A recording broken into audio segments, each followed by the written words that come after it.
Yeah, we can fix everything in editing. What's up there, YouTube? Here today in the Scale Garage with Ray Wallace. We've got some of his rigs to show you. Going to do some comparisons, and the first up is going to be the D110s. He's got the RCmodelex D110 all ready to run. I've got the Rc4wd drive D110, and I guess we'll just talk about outside differences first and we'll work our way in. Alright, so first we're going to talk about front ends. Now on mine, I've got the Rc4wd drive. It's an ARB style bumper. It's multi-piece. The winch plate mounts it down low. It's just the Rc4wd drive worn 9.5 winch. I think that's an eBay knockoff Fairlead. And it's got the lights in it from the Trailfinder bumper and buckets, which I don't have any lights hooked up in it.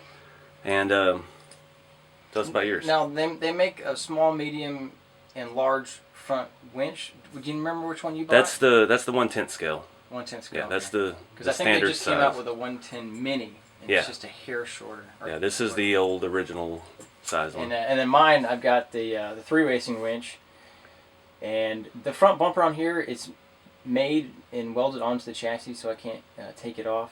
And it did come with some shackles. This one has broke. These were the ones from RCmodelex. They break very easily. This one's still They hanging look like on. they're cast iron or something. It's very fragile, but I mean they're metal. Yeah. I did go with a 3-way racing winch upgrade from Mad Dog RC, and it gives a little spacer in there to prevent the winch from binding and rolling over the lead, which is the only way to have this winch work is to buy that. These are just old axial light buckets. They actually have a mounting spot on there, so you can put anything on there. I also put I don't even know what these are called, little protective rails. I think C-Chan or CC Hand makes these. They didn't really fit, so when I put the body on, they kind of crumple over, but I don't care. Yeah. I also have the little diamond plate armor on the top. I can't remember who made that. I think I might have got this one from RCmodelex.com. But CCH Hand also makes one. Alright. Tell me about your exo cage. That is from China on eBay. It is just like your headlight guards. It didn't fit. But luckily it's not like the Rc4wd drive ones that are super thick. This one I could bend. I had to trim the mounts down a little bit and made it all line up pretty good and mounted it. And yeah, I mean it was like $13 ship. It took about a month to get here. So How much does that one run for? this Yeah, from Rc4wd drive. Oh, the Chinese one. Oh no, it was like $13. Oh, shipped. Oh, like completely. Yeah, completely. Oh, okay. To my door. Great. It just took about a month to get here. Oh, but that's a great deal. yeah. except for the month shipping. Yeah, mine came from RCmodelex.com, and it's the full rail.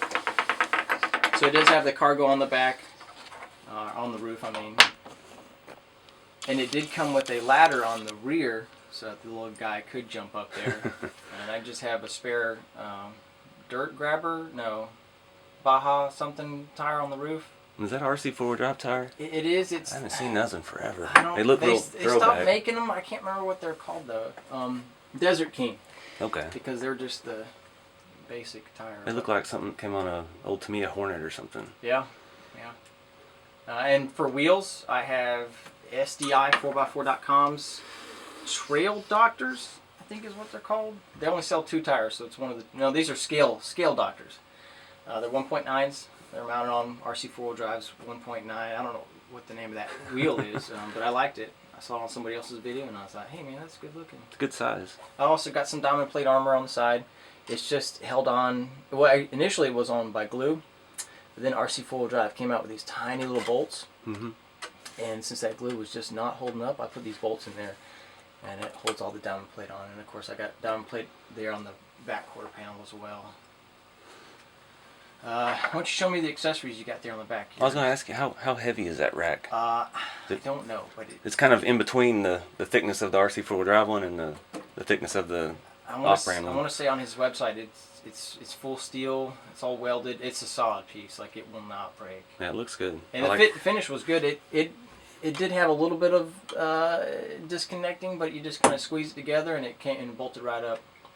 Yeah, that's not bad. That Rc4wd drive rack on the D90, that was a mess. They didn't bend the front mounts the way they needed to bend, and they welded the nut on it. So I broke one off and tried to glue it back together after I rebent it. Yeah. It's held so far, but that's why I love everything from RCmodelex.com is the fit and finish is just top notch. Everything just matches and comes together perfectly. I've got the plain steel 155 Landies from Rc4wd drive with Pitbull growlers. I'm a big fan of the smaller wheel 155s. I got them on everything but my Land Cruiser, and they look alright on the Land Cruiser too. I think. But do you know what the height of those growlers are? I think they're 4.1 inch. They're just right around 4 inch. Okay. They just look a lot meatier with the smaller wheel on them. Yeah, that's good. Now you're talking about scale stuff. I don't have a whole lot going on mine. Most of mine's inside. Let's flip them around to the back. Okay. We can show a little bit. I've got the full interior in mine that I made, but I don't have anything hanging on the outside. But on the back here, I've just got the RC4 drive swing out tire bumper. And it actually swings out? Yeah, it's fully functional. Yeah, the little latch screws down over here. You just kind of crank on it and then try to lift it up. Oh, maybe. Who makes those fuel cans? Is that 3 Racing or is that RC4? They're a mix. A mix? Yeah, they're a little bit different. One came from China and one came in the Proline scale stuff that I got. Okay. And I think that's a Proline high lift jack on there. I bought some Racing ones and they look good. Yeah, those are. I mean, they're just a slightly different handle, but they fit. And I've just got an old. I've had that scale bungee cord for 15 years. Is that a trail grabber tire? What are those called? This is a Mudslinger. This is the stock Trail Finder 2 tire. And you can see I've got some stuff in there in the interior. Scale Rubbermaid tote. I've got the RC4 drive shovel in there tied down. Probably won't be able to see that from this angle, but your windows look different than mine. Well, I mean they're made by 2 different people, I guess, but. Well, it looks like the way they're painted.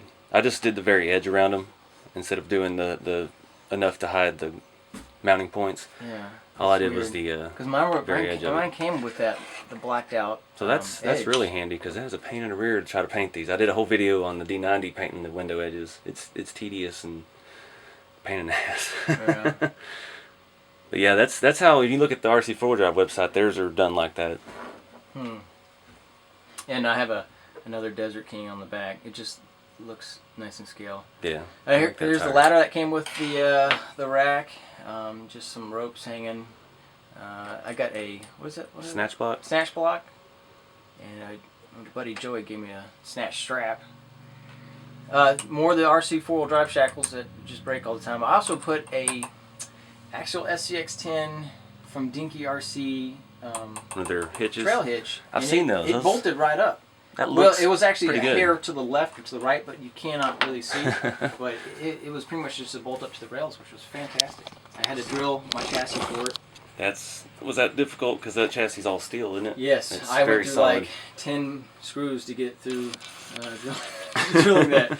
And I also bought I don't know who made these little stickers. Maybe RC4 drive, maybe CCH hand, but I bought those little stickers. They were expensive too. Yeah, I've got the set on my D90, but it didn't come with the Land Rover emblems. It only came with the Defender, Land Rover for the hood, and then the vintage nameplate for the rear. You know, I think I got those on eBay from some unknown company or whatnot. I've gotten some of the best emblems from eBay from just some random people before. What's next? You got mud flaps. Those. Oh yeah, there was just a spot behind there, so I think they're actually glued on. They're stuck on with some mud so much that they're nice and heavy. But I thought the mud flaps looked great. Yeah, you see a lot of them with it. I always try to build my trucks like if I actually had one, what I would want it to look like. So it's not going to look like the traditional Land Rover style. It would be Americanized, I guess you could say. Mm-hmm. It's got a little bit more meat to it, just a different look. All right, I think we're ready to move on to the interiors. Let's go on the interior, yeah. All right, guys, got the bodies off. His interior stays in the body. Mine will stay in or come out. I just wanted to show it briefly. I just used a sheet of styrene and extended the front seats, the floorboard from that height all the way back. and built kind of a truck bed type rear end for it. I didn't want to do the jump seats in the back.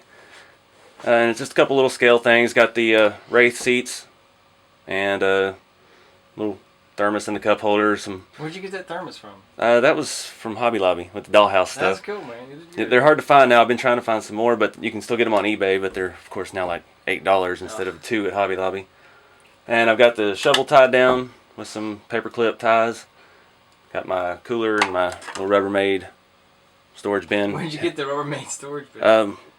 A friend of my girl, her dad works for Rubbermaid out in Sulphur Springs, and he had one. It was like a keychain, and then she got it and gave it to me, and I found some more on eBay, and I bought like 20 of them. So I've got. And how do you have it attached? Do you have a magnet? Got the rare earth magnets inside of it and glued on the bottom, so you just kind of drop it and it stays. But yeah, that's really it for my interiors. Sticky back felt sheets for floor mats. Just cut to fit. It's not pretty, but from inside looking in the window, it looks pretty good. I like it. So now we'll move on to the chassis. Mine, I did not take a bath before I showed up, so mine's a little bit filthy. This mud is from I made a video of it. It was just called like RC's mudding or something. And this and the Jeep YJ, which was like filmed like 2 years ago, and this mud is still on here. It just will not, come off. And plus, I don't clean it. So, tell me about your engine servos and work your way back. All right, well, mine's pretty basic. It's just what turn is that? I think it's a 45 or 55 turn RC4wd drive can motor. The standard RC4wd drive twister high torque servo. Been pretty good.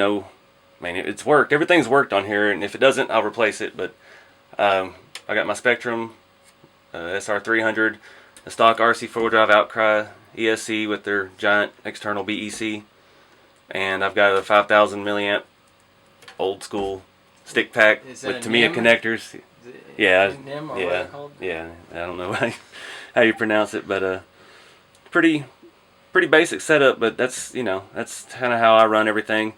I did one of the reasons my interior has no rear floorboard is because I didn't want to extend all my electronics. They give you the spots in the back. Put your ESC back here, your receiver in the fuel tank, and that's just too far. I didn't have any jumper cables, and I'm not that great at soldering, so I put everything up here. This is a Trailfinder 2 battery tray. The one that comes with it is just for the battery only, so it bolts right on in place of it, and I had a place to mount everything. Nice. And yeah, other than that, it's stock R3 single speed, stock RC4 drive transfer case, and it's got the jumper drive shaft in the back and the stock plastic shafts. What is a jumper drive?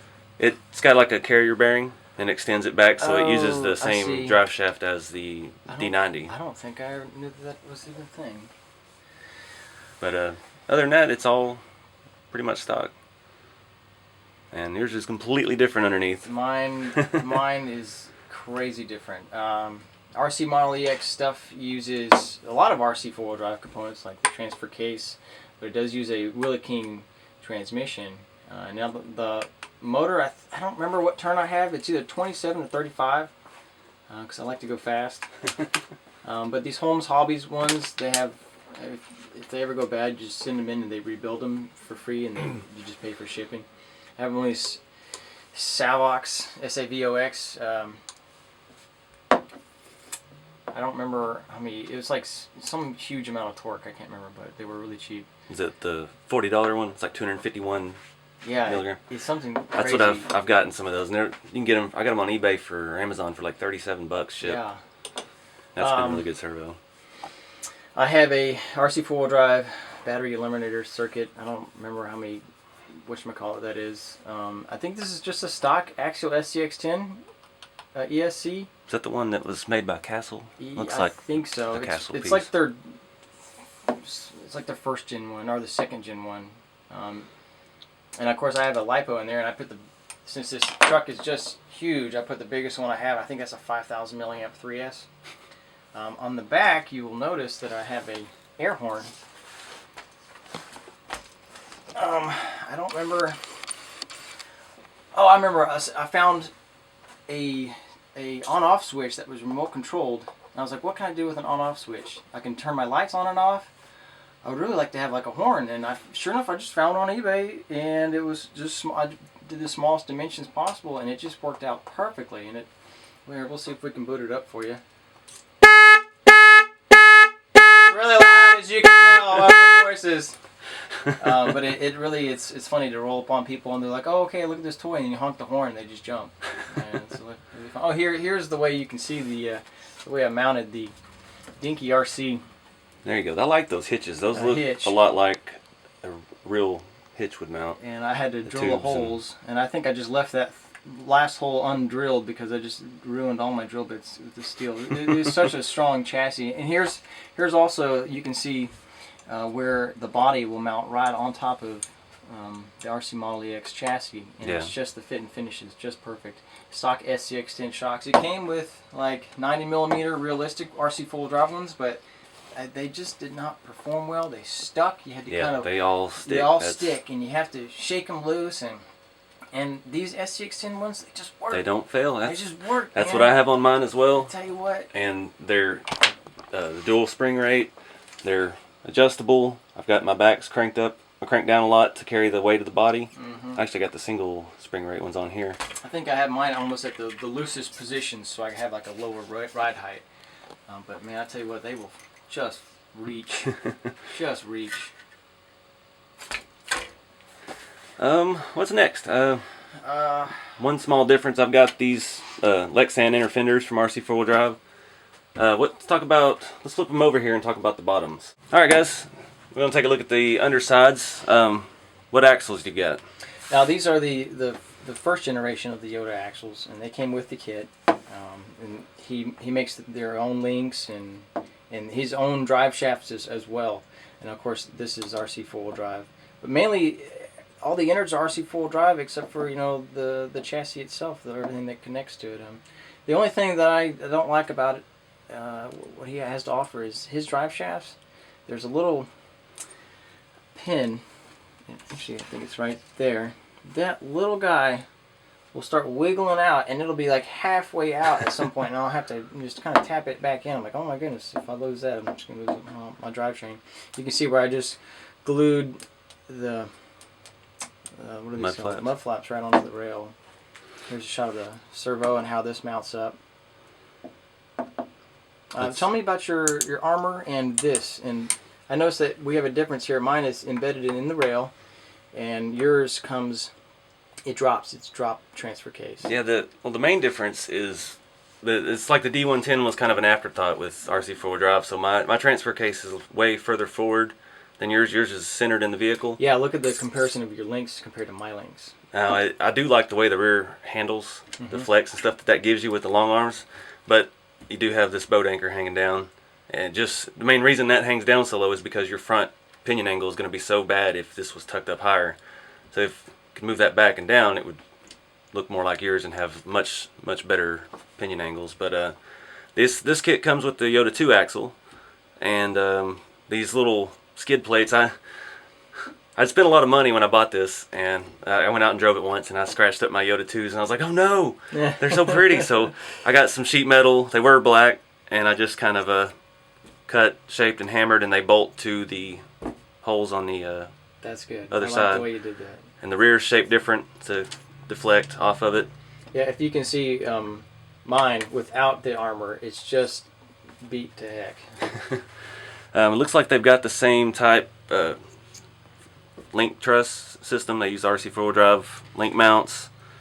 Now I don't have pan hard bar. Is that what it's called? Yeah, that's the difference too. I don't have that. The Model X stuff, he uses 4 links front and back, and the RC4wd drive uses a 3 link with a pan hard in the front, just because the transmission sticks down in the way, and you couldn't run your 4th link across. Now what does the pan hard do? Does that keep from bump steer? It's tracking. It just keeps the axle. Because mine, when it flexes, the tires go left and right. Yeah. Very bad. I mean, this one does a little bit, but with this 3 link, the axle actually shifts to the side a little bit. So as it compresses, it moves this way. You can kind of see it if you're looking at it with the body on. You can see it shift over. But that's all that's for, is to keep everything straight. Without that, the front end would walk side to side, and you'd get a lot of excess or you'd have a lot of problems steering and a lot of wear on your shocks because they'd be getting pulled back and forth. But like I said, it's just the standard old plastic, cheap RC4 drive shafts. I don't know. I guess I'm not running enough torque on this. Oh, that's a 65 turn motor I've got. I can see it now. 65. Dang, that's low torque, man. But it hadn't snapped the shaft yet. When I drove the Cruiser the very first time out, it broke both shafts. Dang. So I don't know what I was running in there. But now that plastic shafts off. What are those? Yeah, this is just what comes with the kit. They're plastic Punisher shafts. You can see that one's kind of torque twisted a little bit. Yeah, I do. So they won't last long, but I mean I've had this truck for almost a year now, so they've been holding up pretty well. But yeah, you see it doesn't really on this truck. On the Trailfinder 2, this gets in the way. You've got that big transfer case mount sticking down, and you're scraping and banging on everything. Mine that came off of there was almost completely paintless. And this one, it hasn't really been that big of an issue. You can see the rods are eating a lot of rock, but they haven't bent yet. Yeah, if you look at mine, mine's tucked in and protected, but look how much wear it has on there, and the black powder coating has completely come off this rail. So, but I've taken mine over some extreme stuff. You can see more rust. This is all natural rust here. This is not weathering. But that's another neat side effect of the steel frame is that you're going to get some real rust on it. Yeah, it looks good. But, yeah, yours set slower than mine too, so that could be why you're still getting. Yeah, I do have smaller wheels, and I do have my shocks completely relaxed because I like to see the wheel in that wheel well. Yeah. Versus kind of looking like a monster truck. I think the D110 when it jacked up, I think it kind of looks goofy. So I like it to be tucked as much as possible for a stock look or whatnot. Yeah, I like to get as much tire in there as I can. I don't want a monster truck either, but yeah, it's like my real truck out there. I've got as big a tire as I could possibly fit on it, stock. Yeah, you do get a lot of torque steer. Yeah, you can really notice it when I go complete up and down, how much it moves. But I have such a high torque servo that it doesn't really affect jar it. That's good. It just kind of looks goofy. Well, I think that's about it. Man, anything else you can? We covered everything. Now, what about this piece right here? Oh, this was the RC4wd makes it just a steering protector. When I put the bumper on, I did a video and I had to hack it all up because it doesn't work with the bumper. You can see the bumper doesn't work with the truck, even though it's made for the truck. I had to put some spacers in there to move it out because I was having the brush guard was hitting the grill, and this is all stuff you can engineer around. But it was just kind of, I bought two RC4 drive products for an RC4 drive car, and they didn't play nice together. That's so weird. A little frustrating, but made it work. Now, are these Yoda axles the ones or the twos? These are the Yoda 2s. Okay. What's the difference between those? They're just a little more realistic. They've got narrower. They do look skinnier. Having them next to each other, that one is noticeably different. And the front diff covers are interchangeable. It's a separate piece that comes off. That's all one piece when your pinion side comes off like this as well, though. And one big thing I've noticed is they've tightened up a lot of the steering slop. Oh yeah, mine are. There's a little bit of more play in the Yoda 1s. But that's really the only difference. They just look a little more scale, a little narrower tube to fit underneath smaller looking trucks. Oh, I also noticed that your steering arm is behind yours and mine's in the front. Yeah, and that's how all the Gelon 2 chassis are. It's got a shaped bar that clears the pinion end of the axle, and when it's compressed, it barely sits right up against or right next to your spur gear on your transmission. It's kind of neat. It haven't had any issues with it hitting. That spur gear is tight against everything. There's even a notch in the rail for it on that side. Oh, okay. All right, well. All right, next truck. Yeah. Thank y'all for watching, and we got some more rig reviews of Ray's trucks coming up. So stay tuned.